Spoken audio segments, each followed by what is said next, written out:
আরজিকর কাণ্ড নিয়ে উত্তাল গোটা দেশ। সঠিক বিচারের দাবিতে রাত জাগছেন রাজ্যের লাখ লাখ মানুষ। এই আবহে সঠিক বিচার চেয়ে আজ দুপুরে সিবিআই দফতর অভিযানের ডাক দেয় বড়বাজার জেলা কংগ্রেস। সেই সিবিআই দফতর অভিযানে ধুন্ধুমার। সেটিং ছেড়ে বিচার দাও, নইলে সিবিআই ফিরে যাও।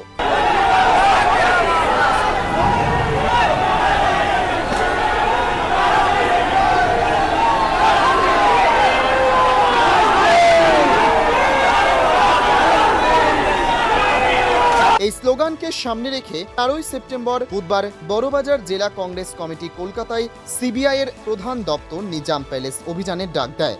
অমিতাভ চক্রবর্তী ও সন্তোষ পাঠক এ বিষয়ে বলেন, আগামী 5 সেপ্টেম্বর মহামান্য সুপ্রিম কোর্টের কাছে সিবিআই তাদের আরজিকর কাণ্ডের তদন্তের অগ্রগতির নথি পেশ করবে। ঠিক আগের দিন আমরা সিবিআইকে হুঁশিয়ারি দিতে নিজাম প্যালেস যাব। একাডেমির সামনে থেকে একটা 30 মিনিট নাগাদ মিছিল শুরু হবে। এই মিছিলে অধীর বিরোধী অন্যতম নেতা আব্দুল মান্নান, রোহন মিত্ররা রয়েছেন। যদিও এই কর্মসূচি প্রকাশ পাওয়ার কয়েক ঘন্টার মধ্যে প্রদেশ কংগ্রেসের তরফে বিবৃতি জারি করা হয়। সেই বিবৃতিতে প্রদেশ কংগ্রেস মুখপাত্র সৌম্য আইচে রায় বলেছিলেন, প্রিয় সাংবাদিক বন্ধুরা, আপনারা জানেন আরজিকর কাণ্ডে মহামান্য কলকাতা হাইকোর্ট এবং সর্বোপরি সুপ্রিম কোর্টের নির্দেশ মতো এবং তত্ত্বাবধানে এই তদন্ত সিবিআই করছেন। কলকাতা পুলিশ তথ্য প্রমাণ লোপাট করছে বলে আমরা বিশ্বাস করি। বাংলার মানুষের এখন শেষ ভরসা সিবিআই।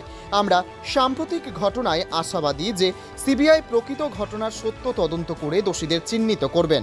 তাই পশ্চিমবঙ্গ প্রদেশ কংগ্রেস কমিটি সিবিআইয়ের বিরুদ্ধে আপাতত হাইকোর্ট এবং সুপ্রিম কোর্টের কথা মাথায় রেখে সিবিআইয়ের বিরুদ্ধে কোনো আন্দোলন করছে না এবং কোনো আন্দোলনকে সমর্থন করছে না। তবে বিষয়ে প্রবীণ প্রাক্তন সাংসদ প্রদীপ ভট্টাচার্য বলেন, প্রদেশ নেতৃত্ব কি বলেছে সে বিষয়ে জানি না, তবে এটা তো বড়বাজার জেলা কংগ্রেসের ডাকে এই অভিযান ছিল, সেই অভিযানে সামিল হয়েছে।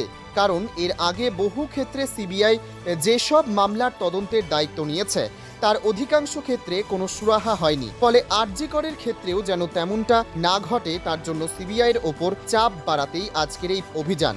এর আগে গত 21শে আগস্ট লালবাজার অভিযান করেছিলেন এই অধীর বিরোধী গোষ্ঠীর নেতারা। যদিও সে সময় প্রদেশ কংগ্রেসের তরফে এমন কোনো বিবৃতি জারি করা হয়নি। ঠিক তেমনই গত 29শে আগস্ট কলেজ স্কোয়ার থেকে শ্যামবাজার পর্যন্ত অধীরের নেতৃত্বে মিছিল ও সমাবেশ অনুষ্ঠিত হয়, যেখানে অধীর বিরোধী গোষ্ঠীর একাধিক নেতা নেত্রীকে সামিল হতে দেখা যায়।